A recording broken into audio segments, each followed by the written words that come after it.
Hello friends, comes to the next video of Introduction to Object Oriented Programming. In the last session we had been acquainted with the different fundamentals of object oriented programming. The objective of today's session will be learning the C++ programming basics and the various data types. After this session you will be able to know about C++ program structure and its basics, then the input and output statements in C++ and various data types supported in C++. So let's get started, dear students. As you know, this guy that is John Stroustrup, he was a creator of C++. He actually started working with C++ in 1978 and finally launched C++ in 1979 at AT&T Labs, Bell Labs. Now, C++ is actually known as a programming language which manipulates numbers and user-defined objects. Hence, it is a cross between the programming languages like C, which works on numbers, and Smalltalk, which works on user-defined objects. Smalltalk is a modular programming language, whereas C is procedure-oriented programming language. So, C++ comes as a combination of Smalltalk objects and C numbers, and then we form C++, which is numbers and objects. Apart from that, ahead we go and form Java, which is purely object oriented programming language. So, considering a simple C++ program, as you see, students, you can write #include iostream.h. The very first line which comes with double slash, backslash, this is known as a comment. There are two types of comment in C++, one that is single line and multi-line comment. The comment part is excluded by the compiler. It is not included by the compiler in execution. It just skips whatever you have written inside the comment part.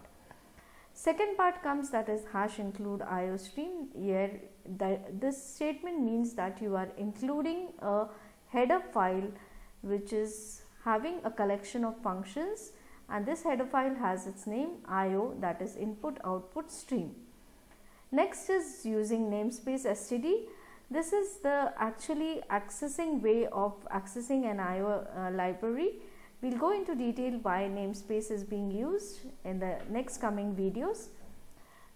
After that follows a main function. Now the syntax of writing a main function, just note that I am writing int, that is main function. Main function is returning an integer value, that is why I have written int main. After the main you are writing two parentheses, that is close brackets, and we have started curly and opening brace and closing brace. So main function starts with a opening brace and ends with a closing brace. Inside the main function we have written cout and then less than operator. This operator is given a name as insertion operator. And inside insertion operator we have written double inverted comma and hello world. So we are going to display the hello world, this word, onto the screen, output screen. This whatever you are writing in the double inverted comma goes into the output screen. After that we have again taken the insertion operator to concatenate hello world with endl. Endl is new line. So after the hello world there should be an end line, that is why we have written the insertion operator followed by endl. Then return 0. Why we have taken return statement? Because the main function, when we are writing main function, we have written int. That means main function is returning an integer value. So after the end of the main function I am writing return and then any integer value. And why 0? Because the 0 means that the program is okay. When it returns a status code 0, which means okay. So you are having a simple C++ program over here. Remember that comments can be written anywhere in the program, and it can be single line and multi-line. But a program should always start with #include and the header files, whatever you want to use. Then using namespace std, which is used as inclusion of library, that is std library. Then we have taken the main function and inside the main function we are writing the code to display the word hello world on the screen. To display, you are making the use of cout and the insertion operator. So here we can see you can write your simple C++ program into the onlinegdb.com and you can try your program from there. Now here IOStream is actually used for input and output operations, like we have used cout inside the main function. So when we are using cout for printing and cin for taking the input.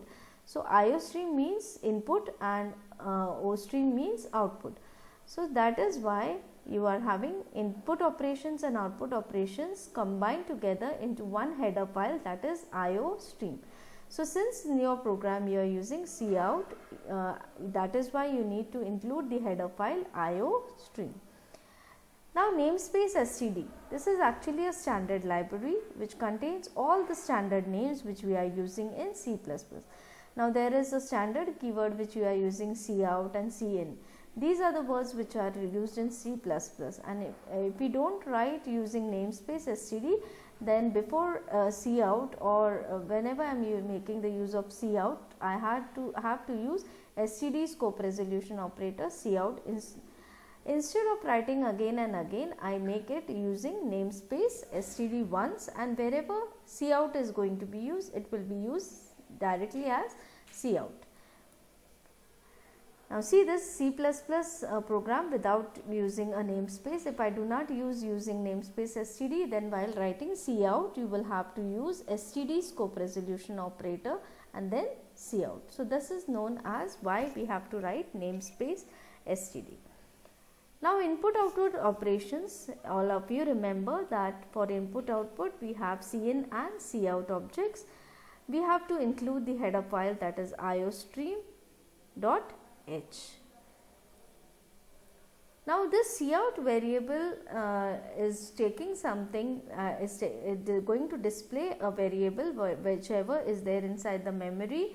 It will take that variable and display it on the screen. So suppose I am writing cout welcome to C++, it will take this welcome to C++ from the computer memory and will print it on the screen, welcome to C++. So we can add any number of cout objects as we want. However, note that we cannot insert a new line at the end of the object. If we are not inserting a new line at the end of the object, all of them will be printed on a single line. Now for example, if you observe here, hash include IOStream using namespace std, I am writing inside the main function. Now I have written three statements, cout, cout and cout. After first cout statement demo code, I have not written end L. Again after second, but I have ended it with a semicolon. I am writing a second statement cout with again insertion operator. I am learning C++ full stop. Again I am ending it with a semicolon, but I have not written end L over here, and again I am writing cout print text. So after running of this program, when I execute this program, the output will be as shown: demo code full stop, I am learning C++ full stop print text. So everything is coming on the same line. It is not there on the new line. So if you want it on the new line, you have to insert /n or end L. The end L is known as a manipulator. So, you can use the declarative /n or you can use the manipulator end L. So you can see the program has been modified after the demo code. In the double inverted comma itself, I have written /n. And for the end L, after the double colon gets over, we have included one more insertion operator and end L semicolon. So and then print text. After print text, there is no end L. That means after print text, whatever if you go and type, it will be continued on the same line. And the output, you can observe that after the demo code is completed, I am learning C++ is there on the new line, and then print text. So you can see the way that you are displaying in cout the way you can take a value from the user using cin. So the syntax of cin is cin extraction operator. Now this operator which you use with cin is known as an extraction operator, and the name of the variable in which you want to store the value. So suppose if I want a value in a variable a which is of type integer, I write as int a and I write cin a. That means cin extraction operator a. That means I am taking the value a from the keyboard and will 25 value from the keyboard, which will go into the variable a and will get stored inside the memory as 25. So cin is actually paired with an extraction operator. Okay, and if you can see in the program, the hash include IOStream is fixed, using namespace std is fixed. Now inside the main function, I want a value to take from the user, and I want to inform that which value I want to take from the user. That is why I have written int number, means I want num, which is of a variable of type integer. To take a value from the user, I have to type a message to the user. So to type a message on the screen, I will use cout. This displayed on the screen, I write cout insertion operator. Inside the double inverted comma, I write type a number, which will be displayed on the screen. Then to take the number from the user, I will have to use cin. That is why I am using cin num, that is extraction operator, and I want the value whatever is coming from the keyboard to store into num. That is why I have written cin and store the value inside the num. Then I want to display whatever value is being taken from the keyboard. I want to display it on the screen. That is why I write cout your number is in double inverted comma, again insertion operator and then x. So this is the number, my number will get displayed on the screen.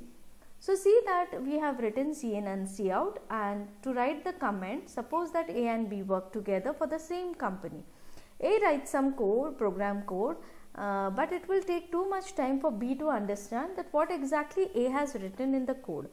Suppose if in the code, if A has written the comments, that is for each line of code whatever he has written, he also writes the comment. So it will become easier for the B to understand the code. That is why what you do, write comments. So comment can be actually a single line comment which starts with a double slash, backslash, and or a paired comment which is also known as multi-line comment, which makes the use of two delimiters, that is backslash asterisk and asterisk backslash. The compiler always ignores the comment, so they have no effect actually on the program's behavior or the performance, and can be written anywhere in the program. So here you can see double slash, that is a comment in C++, which is single line comment, and you can see a multi-line comment. When I am giving a multi-line comment, it can have number of lines in it. Okay, it is not only a single line, it is, you can have 2 to 3 to 4 lines, but to take everything into comment in 2, 3 to 4 lines, you have to start it with backslash hash and end it with again asterisk and hash. So here you can see the program with two comments, hash include IOStream using namespace std. Inside the main function, we have written that is single line comment. This is a comment and won't be executed. After that, we have displayed demo code, which is given and L, that is on the new line. Then we went for the single line multi-line comment, started with backslash asterisk. This is a multi-line comment and which will not be executed. Completed with asterisk backslash, and after that displayed cout trial code. So in the output, if you observe, only demo code and trial code has been displayed, but the comments have not been displayed. So comment is always ignored by the compiler. I hope you have understood this code. Now next we go on for variables. Consider that okay, we are going to see this part in the next coming video. Thank you dear students. Thank you very much.